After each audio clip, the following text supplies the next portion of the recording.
Space debris is expected to fall to Earth. Developing now, debris from a 23-ton Chinese rocket booster just hurtled uncontrollably back to Earth. Chinese rocket debris has crashed to Earth over the Indian and Pacific Oceans. And China's Chang'e 6 lunar probe's on its way back to Earth after collecting rock and soil samples from the far side of the moon. China just shook up the space game. Big time. Their latest mission to the far side of the moon uncovered something so wild, it's got space agencies like NASA seriously nervous.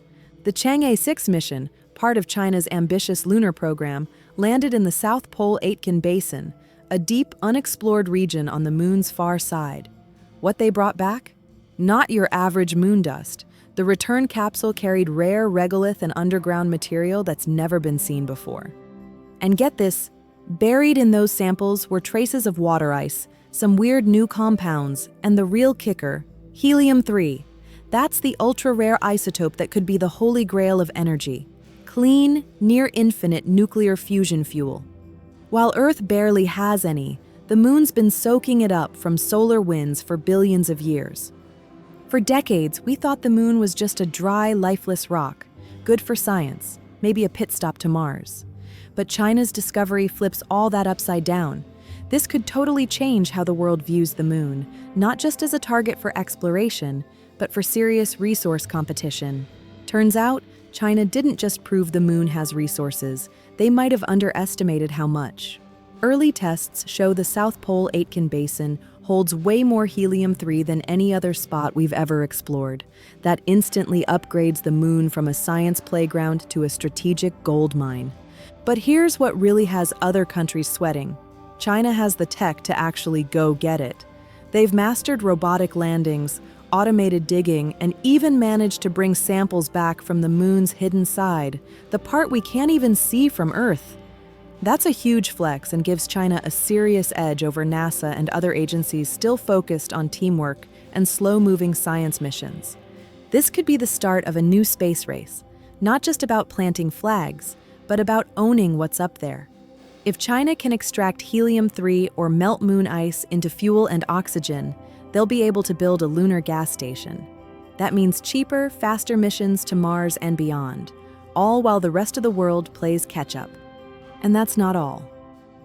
Word on the street is China's scientists found some mystery materials too. Strange silicates and metallic crystals unlike anything we've seen before. Whatever this stuff is, it's got labs scrambling. This isn't just about moon rocks anymore. It's about power, fuel, and who runs the next chapter of space travel. Some of the strange materials China found on the moon could be game changers, possibly useful in electronics, advanced materials, or even defense tech. And the fact they came from a part of the moon no other country can reach? Yeah, that's got the world on edge. This isn't just science anymore, it's strategy. Space used to be about global teamwork. Now, it's looking more like a race for dominance. China's not playing around either. They've pumped billions into their space program, building satellites, communication networks, and even space-based energy systems. And now, with this moon discovery, China's locking in a powerful position. They've got the most data, the most advanced robots, and a proven track record on the far side of the moon, where no one else has touched down like this. The Chang'e 6 mission showed off serious tech. China used next-gen robotic drills and AI systems that could scan and sample lunar soil in real time. These bots weren't just digging, they were thinking, choosing which spots to hit based on live analysis. That level of autonomy could be the blueprint for robot-built moon bases in the near future. Now, here's where things get tricky. Under the Outer Space Treaty, no country can claim land in space, but it doesn't ban mining or taking resources. And with China already pulling stuff from deep below the surface, this legal gray zone just became a major flashpoint. It's no longer about who gets to the moon first, it's about who gets to own what's on it. Whoever controls the moon's helium-3 and water ice could control the future of space. And China's getting there fast. The economic and tech payoff from owning these resources is too massive to ignore. But as the line between exploration and ownership blurs, space law is headed for a serious shakeup. At the center of all this, the South Pole Aitken Basin, a gigantic crater over 2,500 kilometers wide and 8 kilometers deep. It's not just the biggest impact zone on the moon, it's one of the biggest in the entire solar system. Because it's so deep, it gives scientists access to parts of the moon we've never seen, including materials from the lower crust and maybe even the upper mantle. China didn't pick this spot by accident. This was a smart, strategic move, targeting both science value and high-value resources. And now that they've done it, NASA and other Western space agencies are feeling the pressure. The US once led the charge with the Apollo missions, but years of political flip-flopping, tight budgets, and slow international collabs left America falling behind. Meanwhile, China built up its space power step by step, with heavy funding and sharp focus. Now, they're holding key lunar data and momentum. And here's the wild part. While Chang'e 6 was still sending back data, China was already planning the next move: missions to start building permanent infrastructure near the South Pole. This isn't just a moon mission anymore. This is about who controls the future of space travel, energy, and maybe even the next phase of human civilization. China's not just talking. They're already designing power stations, comm systems, and even moon bases. If they pull it off, they'll control the moon's most valuable turf and lead the next phase of space domination.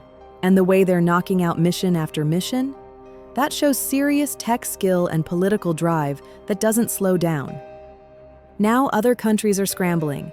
India, Japan, and Europe are all rethinking their lunar goals. NASA, busy with the Artemis program, is being forced to move faster and think bigger. What was supposed to be a slow shift into lunar exploration has turned into a full-on space resource race. And this isn't just about science anymore. It's about national power, energy control, and who gets to lead in the new space economy. The moon is now a high-stakes game board. One big problem for NASA: human missions take time, money, and political support. China? They're playing smart with unmanned robots that are cheaper, faster, and way more flexible. Their AI-powered tech is scanning the moon and doing work without risking any lives. And that gives them a serious edge. While NASA's still planning to send astronauts, China might industrialize the moon without even setting foot there. At least, not yet. That flips the whole script. And the timing? Couldn't be more intense. With the world desperate for clean energy, China's helium-3 discovery suddenly feels like a real solution, not just a science dream. If fusion power becomes real, whoever controls helium-3 controls the energy future. Physicists have been dreaming about helium-3 for decades. Now, it's starting to look real. If this rare fuel becomes harvestable, whoever controls it could dominate the global energy game for the next 100 years. And right now, China's the one setting up shop. By landing missions, collecting samples, and showing they can operate on the moon, China's positioning itself as the gatekeeper of the future. And it's not just about energy. The weird metallic oxides they found could be used for better solar panels, radiation shields, and next-gen tech for satellites and space stations. If China can build parts of that tech on the moon, they'll dodge Earth's gravity, cutting launch costs and gaining a major edge in off-planet manufacturing. That's a big deal for space business. And national defense. Here's where things get tense. Weaponizing the moon is still off limits, officially, but militarizing space infrastructure? That's already happening. A permanent moon base with autonomous systems and advanced materials could do double duty. Peaceful research in calm times, defense power in conflict. The moon isn't just a rock in space anymore. It's a strategic platform. From there, China could monitor and potentially control parts of Earth orbit. That's why global defense experts are starting to worry. This might not be a race for land anymore. It's a race for space dominance. China's lunar moves are both inspiring and intimidating. The Chang'e 6 mission showed insane planning and tech, but the discoveries go way beyond science. They're reshaping the balance of power in the skies. This isn't just about moon rocks anymore. China's discovery has kicked off a global space race for real. What used to be symbolic is now a battle for control, power, and survival in the 21st century. The moon is no longer some dead rock in the sky. It's the new frontier, and China just took the lead. As they study what they've uncovered, the rest of the world is waking up. Countries are scrambling to catch up, shifting their space priorities fast. Because let's be honest, whoever controls the moon's resources could control the future. Whether it's clean energy, defense power, or launching deeper into space, the stakes couldn't be higher. This isn't about planting flags anymore. It's about locking down real value and building a future beyond Earth. China's bold move is already opening doors to new tech, new industries, and new rules of global influence. And it's just the beginning. Now we're talking about lunar industrialization, mining, building, and manufacturing on the moon itself. With confirmed helium-3, water ice, and rare silicates in the South Pole Aitken Basin, the moon is on track to become the first off-world industrial zone in human history. Earlier missions were about pride and discovery. This new era? It's about business, survival, and control. The race to own the moon is real, and the future of civilization might depend on who gets there first and knows what to do with it. The moon isn't just valuable, it's practical. With low gravity, no air, and a clean environment, it's perfect for making high-precision tech like microchips, fiber optics, and pure metals, all stuff that's tough to produce perfectly on Earth. Thanks to China's discovery, it looks like the materials they found, like rare metallic oxides and helium-3, are exactly what's needed for this kind of production. And with in-situ resource utilization, ISRU, now proven by the Chang'e 6 mission, the blueprint is forming for a lunar supply chain that could fuel space like never before. Here's how it could work.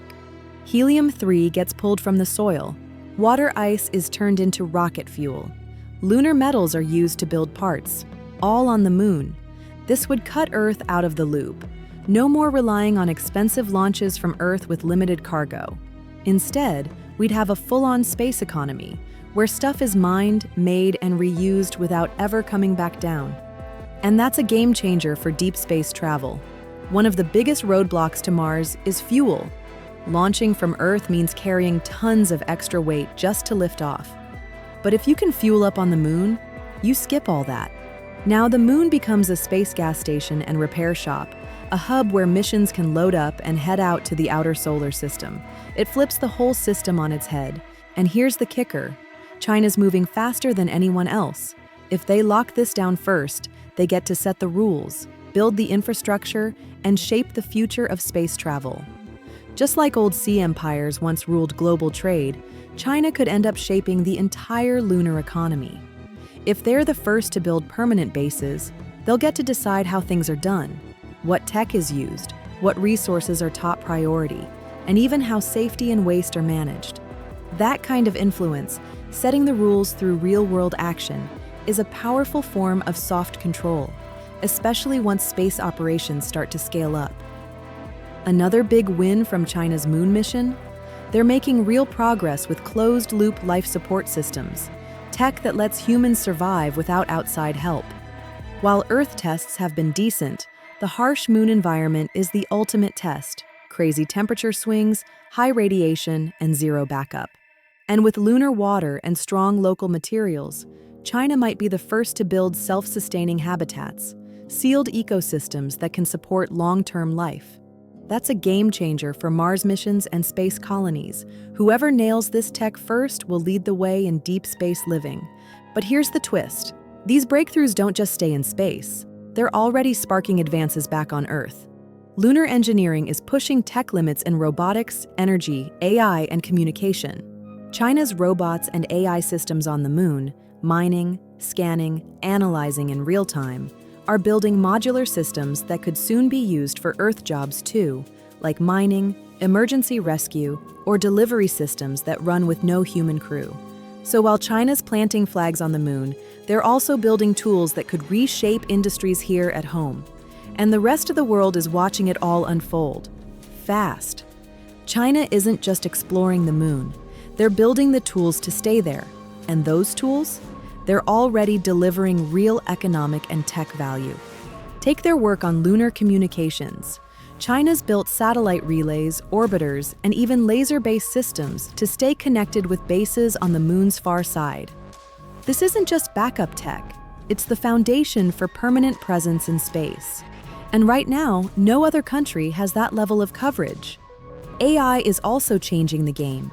During the Chang'e 6 mission, smart systems controlled the drills, avoided hazards, and collected samples, all with real-time decision-making. No waiting for commands from Earth. These machines think and adapt, making them essential for deep space missions where delays are unavoidable. China's focus on combining AI with rugged hardware is setting a new standard. They're creating space-ready robots that are both tough and smart. That kind of tech is key for building the first space industries on the moon and beyond. And there's more. The moon's south pole is getting attention, not just for water ice, but for constant sunlight during long lunar days. That's perfect for building solar farms to collect endless clean energy. What makes this even more real? China's found new materials in their samples, natural conductors and insulators that could help build these power systems directly on the moon. No need to ship parts from Earth.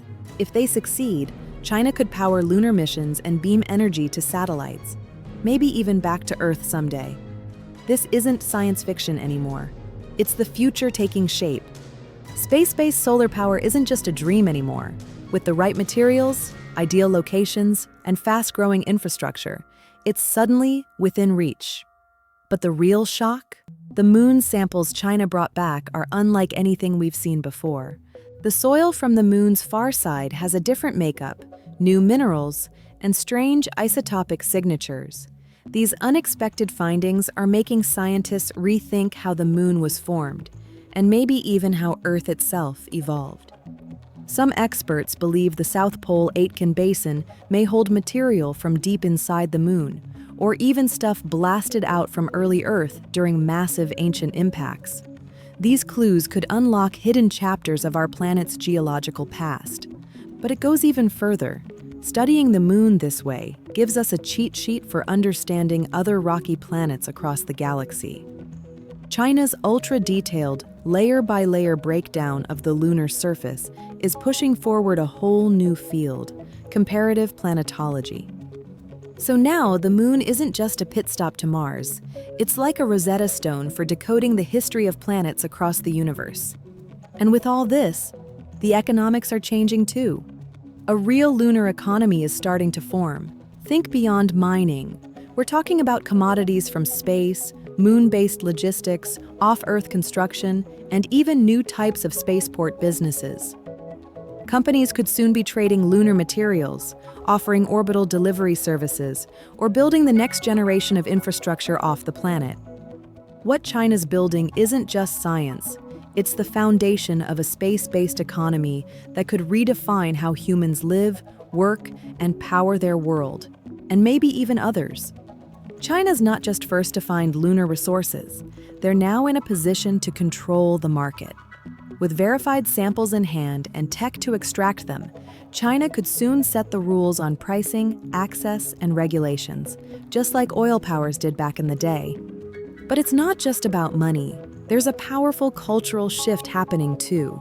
Space has always been tied to pride and national image, and China's recent success is fueling a new wave of cosmic ambition. Their media is already hyping the idea of a Chinese moon, building national pride through space dominance. That public energy creates a loop.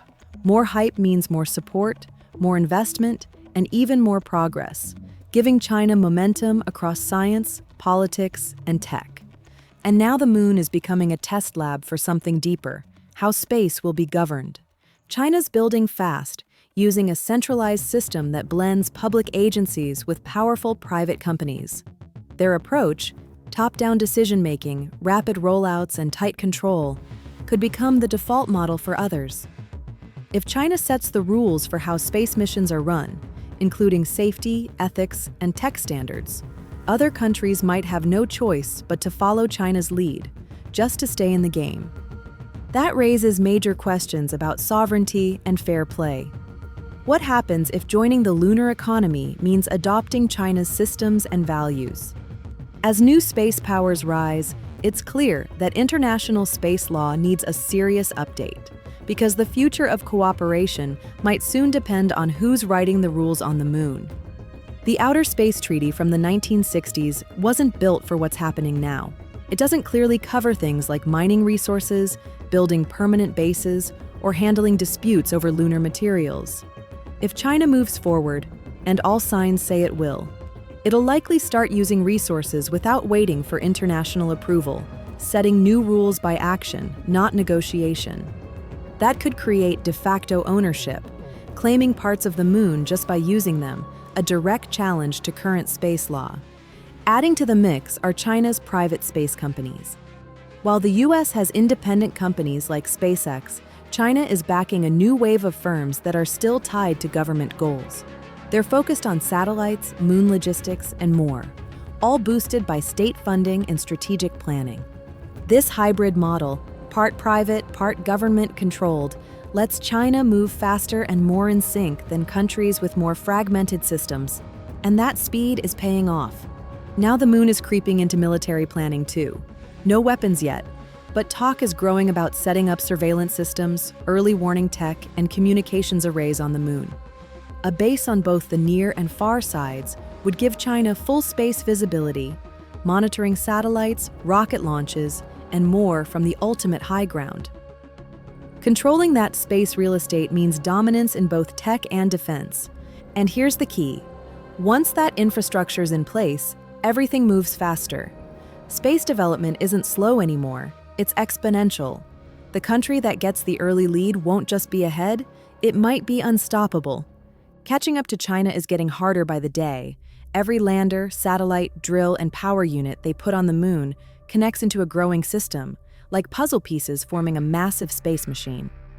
And once it reaches critical mass, other nations might be locked out unless they accept major delays or fall in line. There's also growing concern about the moon's environment. Its surface, called regolith, is delicate. Heavy mining and non-stop activity could damage it long-term. Just like Earth's first industrial boom, ecological concerns might take a back seat to national interests. China knows this risk, and they're already testing dust control tech, sealed systems, and closed-loop processes. But their actions show they're willing to move forward anyway. What really makes China's mission different isn't just the samples or new materials. It's the big-picture strategy behind it. They're not treating space as a side project. They see it as the next phase of civilization. From energy to tech, from economy to politics, the moon is becoming the ground floor of humanity's future. Right now, China is the closest to building that future. Their success also sends a silent message. Power in the space age won't come from alliances or diplomacy alone. It'll come from who gets things done. While other nations talk, China is building. Their space program is fast, self-reliant, and clear on its mission. No outside approval needed. They're using a top-down system that's tightly controlled and moving with purpose. The moon, once a place for peaceful science, is now a platform of global power. And China is making it clear. They're not just reaching for the stars, they're claiming their place among them. China's access to the far side of the moon isn't just about rocks and resources. It comes with a massive strategic bonus: radio silence. This hidden side of the moon is completely shielded from Earth's noise, making it the cleanest spot in the solar system for deep space radio signals. With relay satellites in place and boots, or bots, on the ground, China is now in position to build next-gen radio observatories that could detect signals from the early universe. But it's more than just science. This tech could lead to major breakthroughs in gravitational wave detection, AI development, and quantum communication. China's already ahead in quantum entanglement and secure satellite data transfers.